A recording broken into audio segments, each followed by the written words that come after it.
Wall city authority ने mall road की तारीखी हैसियत की बहाली का नया प्लान भेज दिया। अकबरी मंडी वजीर खान बारादरी की तारीखी हैसियत बहाल की जाएगी। एनसीए, जैन मंदिर museum, Neela Gumbad, park tea house की बिल्डिंग के बाहर का हिस्सा बहाल होगा।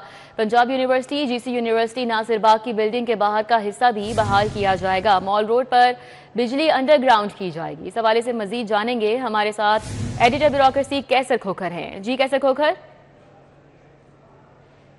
ने मॉल रोड की बहाली का नया प्लान पेश कर दिया है और इस प्लान के तहत वॉल सिटी अथॉरिटी जो है उसने मॉल रोड की बहाली के लिए अकबरी मंडी की बहाली, वजीर खान बारादरी की बहाली, एनसीए कॉलेज किया जो आउटसाइड जो बिल्डिंग है उसकी बहाली, जैन मंदिर की आउटसाइड की बिल्डिंग की बहाली और नीला गुंबद और park tea house, Punjab university, government college university और नासिर बाग और की बिल्डिंग की जो बाहर का हिस्सा है इसकी बहाली का प्लान पेश किया है। और इसके लिए जो अंडरग्राउंड जो है बिजली होगी और 4 अरब रुपये जो है वो वॉल सिटी अथॉरिटी ने मांग लिए हैं। और वॉल सिटी अथॉरिटी ने ये प्लान जो है वो महकमा बल्दियात को अरसाल किया और महकमा बल्दियात ने ये मनसूबा मंजूर कर लिया है। अब महकमा खजाना को ये समरी जा रही है जहाँ से 4 अरब रुपया जारी होगा और उसके बाद जो है वो मॉल रोड जो है उसको उसकी तारीखी हैसियत में उसकी जो बिल्डिंगें हैं उसके बाहर के हिस्से को बहाल कर दिया जाएगा और वहाँ पर अंडरग्राउंड बिजली जो है ना वो लगाई जाएगी। जी बहुत शुक्रिया कैसर खोखर। कहबान फिरदौसी पर सीवरेज लाइन तब्दीली का मंसूबे ने वासा हुकाम के लिए मुश्किलात खड़ी करना शुरू कर दी हैं। प्लान से हट कर खुदाई नई सड़क को मुतासर करने पर एतराज आयद किया गया। एलडीए इंजीनियरिंग विंग ने एतराज उठाया। वासा ने पहले शौक चौक से शौकत खानम चौक की जानिब मंसूबे का प्लान बनाया। किसी भी इदारे को एतमाद में लिए बगैर रूट चेंज करके नई सड़क खोदनी शुरू कर दी और चीफ इंजीनियर एलडीए ने चंद रोज कबल मौके पर दौरा करके जुबानी एतराज उठाया था। इस हवाले से मजीद बात करेंगे, हमारे साथ दुर्र नायाब हैं। जी दुर्र नायाब। वासा की जानिब से शौकत खानम फ्लाईओवर से लेकर शौक चौक तक जो सीवर तब्दीली का मंसूबा है, अब इसके अंदर बहुत सारी पहले रुकावटें आई, फिर तब्दीलियां की गई, फिर डिज़ाइन चेंज हुआ और इसमें बहुत सारी चीज़ों को जो है वो नज़रअंदाज किया गया। अब एलडी इंजीनियरिंग विंग ने वर्बली यानी कि ज़ुबानी तौर पर अपने तहफ़्फ़ुज़ात से वासा हुकाम को आगाह कर दिया और मुमकिन तौर पर आज ईद के बाद फर्स्ट डे है, आज या कल उनको एक तहरीरी तौर पर भी ये एतराज़ात भिजवा दिए जाएंगे। इस हवाले से ख़ास तौर पे जो प्लान्स इनिशियल सबमिट किया गया था वो ये था कि शौक चौक से शौकत खानम की तरफ जो सर्विस लेन है वहाँ पे सीवर डाला जाएगा, क्योंकि उससे पहले इसी साइड पर इसी जानिब मेन रोड पे सीवर है।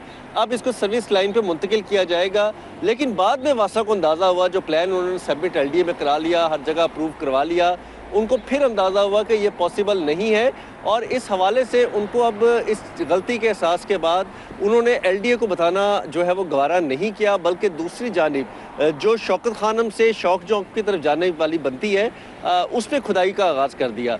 जो नई रोड है वो खाड़ी जा रही है। 4-4.5 किलोमीटर की ये 3 लेन के मेन कॉरिडोर है और ये बिल्कुल स्क्रैचलेस कॉरिडोर, यहाँ पे किसी किस्म की कोई खराबी नहीं है। अगर इसको खेड़ दिया जाता है फिर इसको कौन बनाएगा। वासा को अब टीपा, पीएचए और एलडी इंजीनियरिंग विंग से एनओसीज भी लेने पड़ेंगे और अगर कोई डेप्रिसिएशन कॉस्ट है, डैमेजेस कॉस्ट है, रेस्टोरेशन कॉस्ट है, वो भी अदा करनी पड़ेगी। जी बहुत शुक्रिया। हमारे साथ दुर्र नायाब थे, अपडेट कर रहे थे।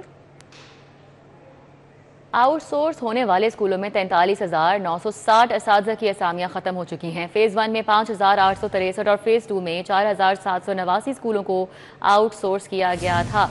आउटसोर्स होने वाले कुल स्कूलों की तादाद 10,652 है। महकमा स्कूल एजुकेशन ने असामियाँ ख़त्म करने के हवाले से तमाम स्कूलों को आगाह कर दिया। जुनैद रियाज इस हवाले से मज़ीद तफसीलात बता रहे हैं। जी जुनैद, आगाह कीजिएगा। महकमा स्कूल एजुकेशन ने 43,960 असातिज़ा की असामियाँ जो हैं वो एबॉलिश कर दी हैं, ख़त्म कर दी हैं। अब उन असामियों के ऊपर नई भर्ती नहीं की जाएगी। ये वो स्कूल असातिज़ा हैं जो कि आउटसोर्स स्कूलों में पढ़ा रहे थे, जिनकी तादाद जो है 10,500 से भी ज़ायद है और फ़ेज़ 1 में जो स्कूल आउटसोर्स किए गए थे उनकी तादाद 5,863 थी, जबकि दूसरे फ़ेज़ में जो स्कूल प्राइवेटाइज़ किए गए हैं उनकी तादाद 47,100 के करीब है।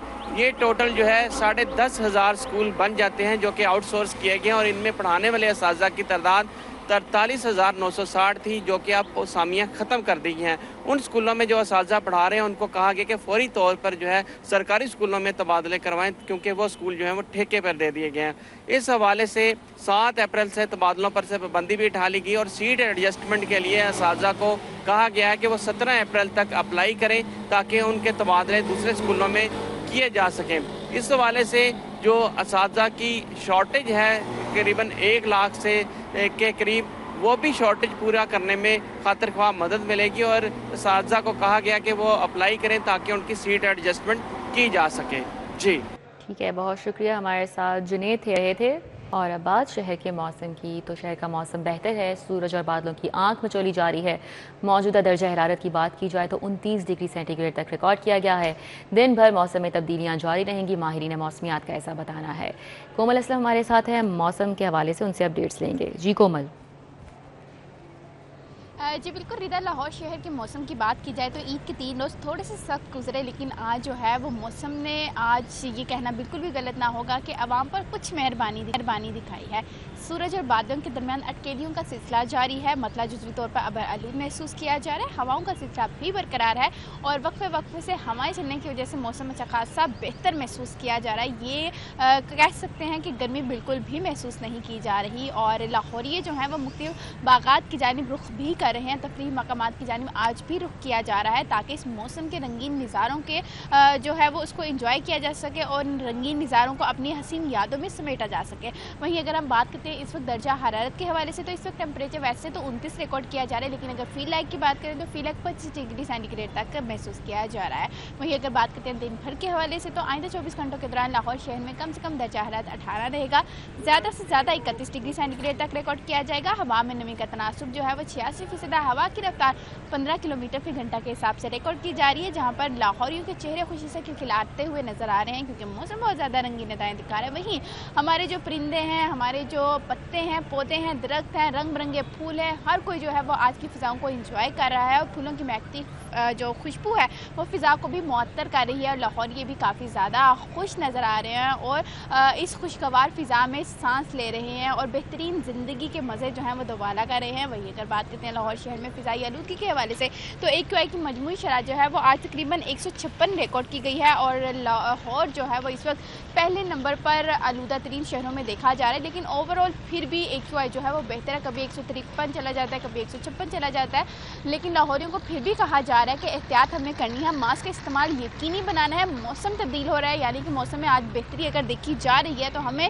इस बेहतरी को मज़ीद बरकरार रखना है और कोशिश करनी है कि हमारा जो बागों का शहर है उसकी खूबसूरती को बरकरार रखने में अपना किरदार निभाएं। जी ठीक है, बहुत शुक्रिया कोमल असलम। फैमिली अदालत में कैंट की रिहायशी खातून ने अपना निकाहनामा चैलेंज कर दिया। अपनी दस्तखत के बावजूद खातून निकाह से इनकार कर दे तो निकाह झूठा तस्वुर होगा, ये कानूनी नुक्ता उठाया गया है। लड़की से ज़बरदस्ती निकाहनामे पर दस्तखत कराए गए।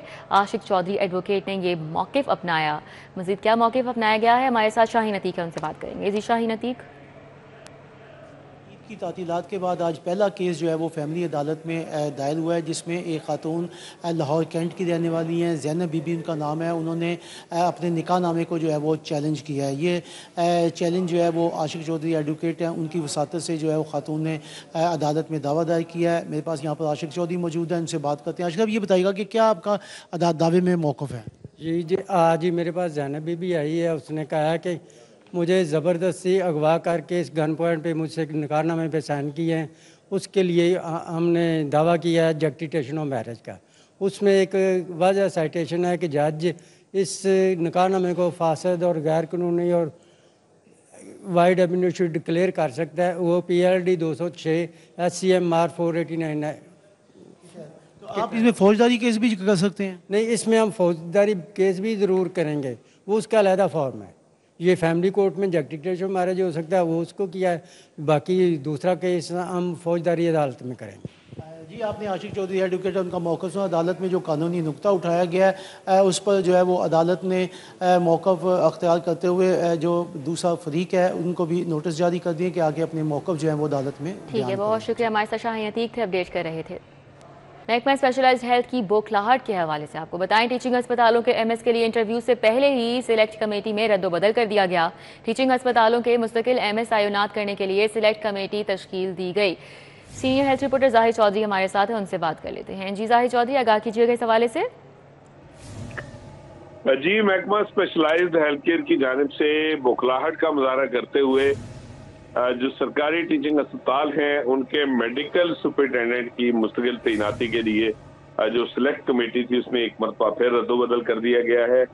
मार्च के अवाइल में जो है वो ये सिलेक्ट कमेटी तश्कील दी गई थी जो कि सूबाई वजीर स्पेशलाइज्ड हेल्थ की सरबराही में कायम की गई थी और इस सिलेक्ट कमेटी में जो है वो सेक्रेटरी व स्पेशल सेक्रेटरी महकमा specialised health, CEO Punjab health care commission, VC King Edward और साबिक DG health doctor Zahid Parvez जो है वो इसके मेंबर थे। और इस सिलेक्ट कमेटी के क़याम के बाद जो है वो टीचिंग अस्पतालों के जो 35 टीचिंग अस्पतालों की जो खाली MS की असामियाँ हैं उसके लिए 25 मार्च तक जो है वो दरखास्तें तलब की गई थी।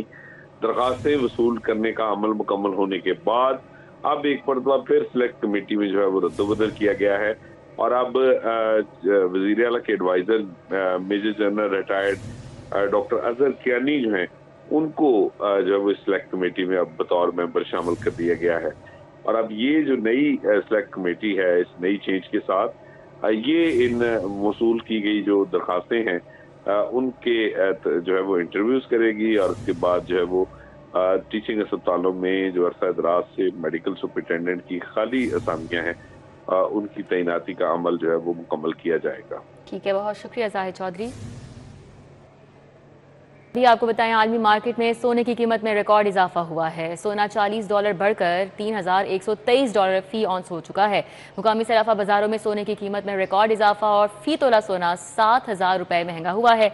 24 कैरात सोना 3,32,800 रुपए फी तोला हो गया है और 22 कैरात फी तोला सोना 3,05,066 रुपए का हो चुका है, जबकि 21 कैरात फी तोला सोना 2,91,200 रुपए का हो चुका है। तो आलमी मार्केट में सोने की कीमत में रिकॉर्ड इजाफा हुआ और सोना $40 बढ़कर $3,123 फी औंस हो गया। मुकामी सराफा बाजारों की अगर बात की जाए तो सोने की कीमत में रिकॉर्ड इजाफा हुआ है और फी तोला सोना 7,000 रुपए महंगा हो गया है। 24 कैरात फी तोला सोना 3,32,800 रुपए का हो चुका है। शहजाद खान अब्दाली हमारे साथ हैं, इस हवाले से उनसे बात कर लेते हैं। जी शहजाद। बिल्कुल, ईद की छुट्टियों के दौरान आलमी मार्केट में सोने की कीमतों में जबरदस्त तेजी देखी गई है और ईद की छुट्टियों के दौरान सोने की कीमत में $40 के लगभग इजाफा देखा गया है, जिसके बाद फी औंस सोने की कीमत $3,123 हो गई है और इसका इम्पैक्ट शहर के सराफा बाजारों पर भी आया है। शहर के सराफा बाजारों में सोने की कीमतों में 7,000 रुपए का रिकॉर्ड इजाफा देखा जा रहा है, जिसके बाद खालिश 24 कैरात फी तोला सोना 3,32,800 रुपए का हो गया है और 22 कैरात फी तोला सोना 3,05,066 रुपए में देखा जा रहा है और 21 कैरात फी तोला सोने की नई कीमत 2,91,200 रुपए की सतह पर देखी जा रही है। जी ठीक है, बहुत शुक्रिया शहजाद।